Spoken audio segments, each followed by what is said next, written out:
Welcome friends. पिछले part में हमने समझा था कि किस तरीके से हम किसी भी कंपनी का फंडामेंटल एनालिसिस चेक कर सकते हैं। इस पार्ट में हम समझेंगे एक अच्छी कंपनी जिसमें कौन कौन सी क्वालिटीज होती है या कैसे हम चेक कर सकते हैं, और एक खराब कंपनी जिसके परफॉर्मेंस खराब रहे हैं उसका एनालिसिस करेंगे। तो इसके लिए हम screener.in के पेज पे चलते हैं। ये हमने screener.in का पेज ओपन कर लिया है। अब एक अच्छी कंपनी का एग्जाम्पल लेते हैं। एग्जाम्पल के लिए टाटा एलेक्साई ले लेते हैं। ये हमने टाटा एलेक्साई का पेज ओपन कर लिया है। अब इसमें हम हमारे जो 7 पैरामीटर्स है उसको चेक कर लेते हैं। उसमें सबसे पहला पैरामीटर है डेट टू इक्विटी रेशियो। तो यहाँ पे आप देख सकते हो डेट टू इक्विटी रेशियो 0.09 है। 0.09 है मतलब बहुत अच्छी कंडीशन है। ये 0.5 से कम होना चाहिए। अब दूसरा पैरामीटर है ग्रोथ रेट का। तो ग्रोथ रेट मतलब ROE एंड ROC ये हमारा 25% से हायर होना चाहिए। तो यहाँ पे आप देख सकते हो कि इसका जो ROE एंड ROC है मोर देन 40% है, जो कि बहुत अच्छी कंडीशन है। तीसरा पैरामीटर होता है पीई रेशियो। पीई रेशियो हमको बताता है शेयर सस्ता है या महंगा है। तो अभी पीई रेशियो इसका 58 है। तो अभी करंट में देखें तो शेयर थोड़ा सा महंगा है, थोड़ा सा प्राइस में करेक्शन आता है तो हम इसमें इन्वेस्टमेंट का निर्णय ले सकते हैं। तो अच्छी कंपनी है इसलिए पीई थोड़ा सा हायर साइड में है, बट हमको वेट करना है धैर्य पूर्वक कि इसका जो पीई है ROE एंड ROC से लोअर है, तभी हम इसमें इन्वेस्टिंग स्टार्ट करेंगे। इसके बाद आता है मार्केट कैपिटलाइजेशन। तो market capitalisation more than 5000 crore होना चाहिए। तो इसका जो मार्केट कैपिटलाइजेशन है वो 43,000 करोड़ है। तो ये ऑलमोस्ट लार्ज कैप कंपनी में है और ये पैरामीटर भी हमारा मीट कर रहा है। इसके बाद आता है हमारा प्रमोटर होल्डिंग। तो प्रमोटर होल्डिंग 50% से हायर होना चाहिए, तो वो एक अच्छी कंडीशन होती है। लेकिन कुछ केसेस में जिसमें ROE एंड ROC बहुत हाई है, उस कंडीशन में हम थोड़ा सा कॉम्प्रोमाइज कर सकते हैं प्रमोटर होल्डिंग के केस में। फिर भी वो 40% से डाउन किसी भी कंडीशन में नहीं होना चाहिए। तो यहाँ पे हम देख सकते हैं कि इसका जो प्रमोटर होल्डिंग है वो 44% के आसपास है। तो ये टाटा ग्रुप की कंपनी है और टाटा ग्रुप का 44% स्टेक है,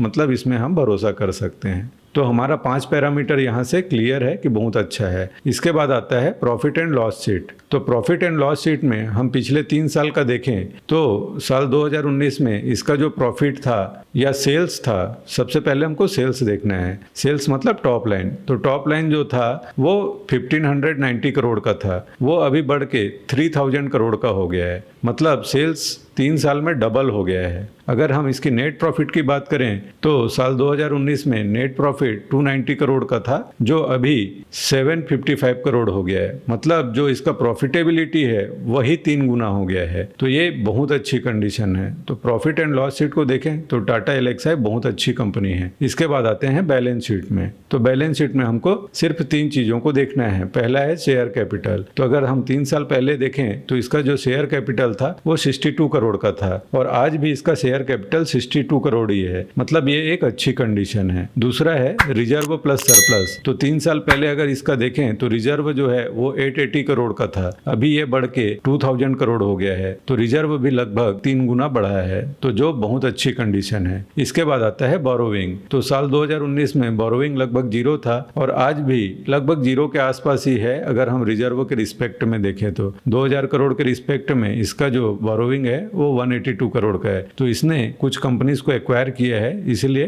थोड़ा सा बोरोविंग आया है, बट वो नेग्लिजिबल है इनके बैंक बैलेंस के रिस्पेक्ट में। तो ये पैरामीटर भी इसका बहुत बढ़िया मीट कर रहा है। तो इस तरीके से हमने एक अच्छी कंपनी को जज कर लिया है। अब इसके बाद एक खराब कंपनी का एग्जाम्पल ले लेते हैं। उदाहरण के लिए BHEL, Bharat heavy electricals limited. अब इसमें हम हमारे 7 पैरामीटर्स को चेक कर लेते हैं। इसमें सबसे पहला पैरामीटर है डेट टू इक्विटी रेशियो। तो debt to equity ratio less than 0.5 होना चाहिए, इसमें लेस देन 0.22 है। मतलब डेट के मामले में ये कंपनी बहुत अच्छी है। दूसरा है return on equity and return on capital employed.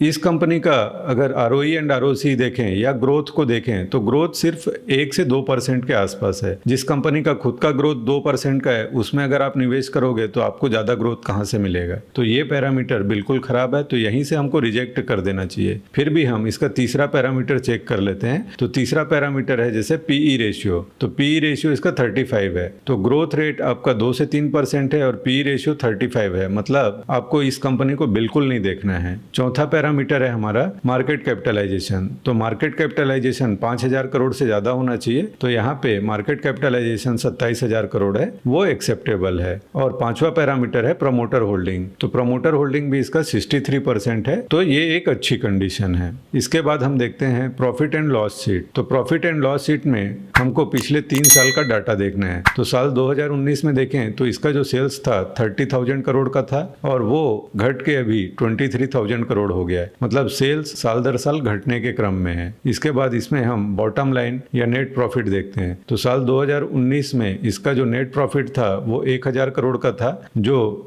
घटते घटते अभी 700 करोड़ के आसपास है। बीच में इसमें लॉसेस भी रहे हैं। तो ये एक खराब कंडीशन है कि इसका बॉटम लाइन या नेट प्रॉफिट भी घटने के क्रम में है। तो इस तरीके से प्रॉफिट एंड लॉस शीट भी बता रहा है कि इस कंपनी से हमको दूर रहना चाहिए। इसके बाद आता है बैलेंस शीट। तो बैलेंस शीट में अगर हम देखें तो साल 2019 में जो शेयर कैपिटल था वो 696 करोड़ का था और अभी भी इसका जो शेयर कैपिटल है 696 करोड़ है, जो कि एक अच्छी कंडीशन है। इसके बाद अगर हम इसका रिजर्व देखें तो साल 2019 में इसका रिजर्व 30,000 करोड़ था, जो घट के 25,000 करोड़ हो गया है, जो एक खराब कंडीशन को बताता है। और तीसरा है बोरोविंग। साल 2019 में इनका जो बोरोविंग था वो 2500 करोड़ के आसपास था, जो अभी बढ़ के 5,700 करोड़ हो गया है, जो एक खराब कंडीशन है। तो इस तरीके से अगर हम सातों पैरामीटर चेक करें तो ऑलमोस्ट सारे पैरामीटर्स खराब है, 1-2 पैरामीटर को छोड़ के। तो इस तरीके की कंपनी में आपको कभी भी इन्वेस्ट नहीं करना है लोअर प्राइस देख के। ज्यादातर लोग फंसते यही हैं कि इसका प्राइस सस्ता देख के खरीद लेते हैं, लेकिन उस कंपनी में कुछ दम ही नहीं होता है और वो जब फ्रस्ट्रेट हो जाते हैं उसके बाद बोलते हैं कि मार्केट खराब है या मार्केट में रिटर्न नहीं बनता है। तो खराब कंपनी में आप निवेश करोगे तो रिटर्न कभी नहीं बनने वाला है। तो इस तरीके से आप खराब कंपनी को भी चेक कर सकते हो। होप आपको क्लैरिटी आ गया होगा कि कैसे अच्छे और खराब कंपनी में हम फर्क को जज कर सकते हैं और उसके बेसिस पे हम अपना इन्वेस्टमेंट का निर्णय ले सकते हैं। See you in the next part. Thank you.